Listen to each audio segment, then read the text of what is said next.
Thank you very much, Ruben. I made phone calls to the president. I made calls to want to speak to the president twice yesterday.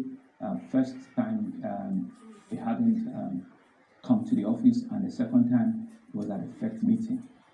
So I haven't spoken to him directly, but I actually did call to want to speak with him. But like I said, it was a FECT meeting, and probably had his briefing. So he was actually the one that asked the Chief of Defense Staff to call me, and I think it was when he got my message, right? So because when the Chief of Defense Staff called me, he said to me, it was the president that asked him to call. So I haven't spoken to him directly. Maybe time later today that might happen. So I don't have a report to say this was what he said or anything, because we haven't spoken. So regarding the level of destruction that we've seen, so those were the levels of escalation that I had to do.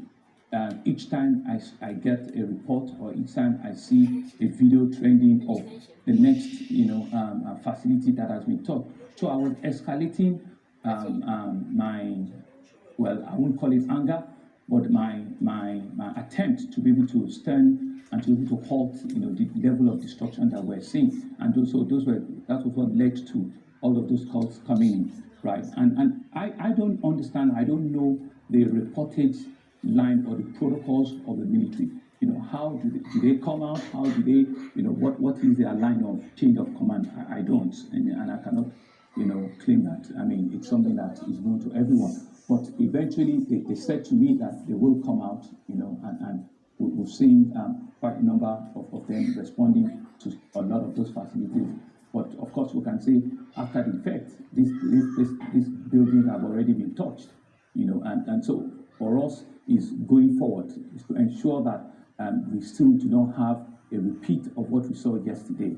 In all times, we should not have a repeat of what we saw yesterday. That's one.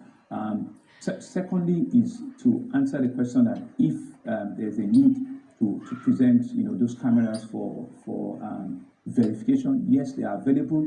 I'm sure the judicial panel or the public, can indeed, there are experts that know these things, can indeed come and look at this camera and see for themselves what those cameras indeed, what they do, and what they're meant for.